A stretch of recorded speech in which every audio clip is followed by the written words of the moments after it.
You coming to Love Relationships and You? Of course. Is he coming? No. Bring him. Think that he's coming to a concert or something, and He's actually one of these And guys then he like, goes- I got to do it by myself. I'm going to figure it out. I don't want to be in community. I want to show myself to anybody. how about sharing that as a vulnerable need Yeah. and a want and a longing, and say, honey, I love you so much, and I love our connection, our relationship, and I want to amplify. I want to feel more with you, not because I feel less and it's not enough.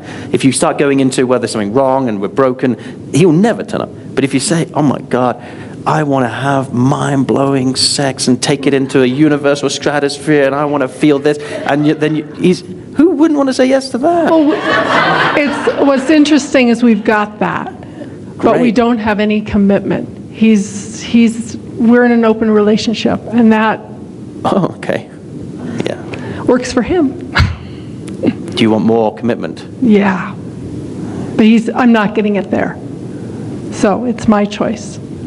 Well, But see giving how- up see, mind-blowing that's sex. amazing, isn't it? It's like amazing. Yeah. Yeah. And at any moment, you can vulnerably express what you're feeling and what you want, Yeah. and then choose to walk if it's not what you want. Well, I can choose that. I haven't chosen Yeah. that. Because who wants to give up mind-blowing sex? He wants to what? Who wants to give up mind-blowing sex? Who says something about giving it up? Well, if I'm walking, Then then, he walk to somebody else with mind-blowing sex. yeah, well, I don't know if that's ever available. I don't know. Oh, she's suffering from one-itis. It's one-itis, this syndrome that thinks there's only one that can fill us and fulfill us and give us what we need. One-itis, we call that. I got it bad. I got it really bad. Yeah, I suffer from that a lot. One-itis is thought that there's one. There's only one. Yeah. That's what I thought until I tested it and realized, oh my God, that's so not true at all. I guess I'll have to just find out for myself. What I realize is that there's one-itis when I play safe and I'm in my conditioning and I love from a shallow place. And I project all my needs on one. But the more integrated I become, more sexually present I become, the more open and more expansive I become as a man, I realize that the connection I have with women is amazing. It's amazing. All of them. Yeah, I've got some pretty dynamic friends. I mean, really. But they're all taken. So. I shared with a couple of people, Tej Steiner, who created the Heart Circle model. He shared me this funny story once. He was at the end of this retreat, and he was dancing, and he was connecting with different participants. And he was there dancing with this one beautiful woman, and he started to feel aroused, and he thought, ooh, there's some shame coming up, because he had a partner, and he felt, I can't feel this. So he gently just disconnects from her and moves to the next person, who he thinks would not elicit the same reaction. He dances, and he's like, oh my God, this is double the amount of arousal I just experienced. So he's like really in shame, right? So now he goes to a third one.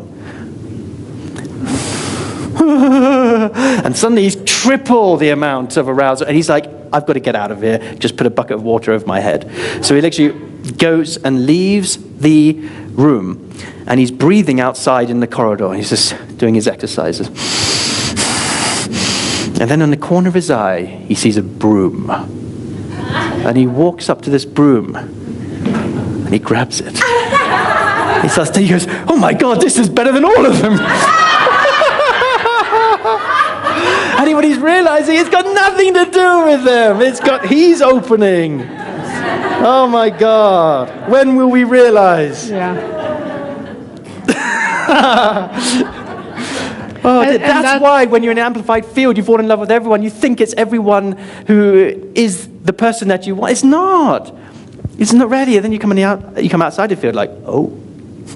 And that's what he's actually relayed back to me. And there's part of me that doesn't believe it. But it actually is the dynamic between us as opposed to both. me. It's both. I'm just sharing with you the part of the dynamic that's individually to you. But of course it's both. But all I'm saying is this, is deep down, there is a longing that I feel in you that is not being met. And you've spoken to it. It's called commitment.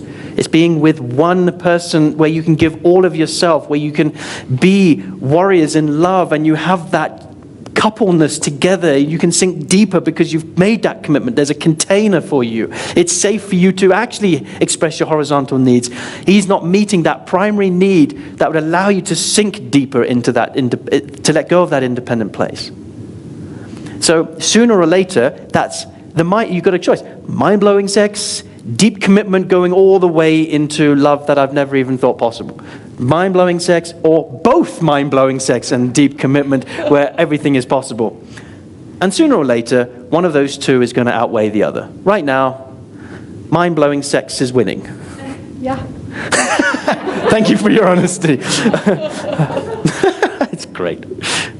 And soon, that may not be enough. Yeah, it's very soon. Because this is coming up like this. It's very, very soon. It's like, uh-oh, it's overtaking. Shit. Damn, then we have to look at that. And it's trusting that will show up. Yeah. Yeah. That it will be met. Yeah. That's Cool. the shift. Thank you for sharing your honesty and what's moving for you. Thanks for your attention. I appreciate it. Yeah, of course. Fun. It's my favorite topic, as you can tell.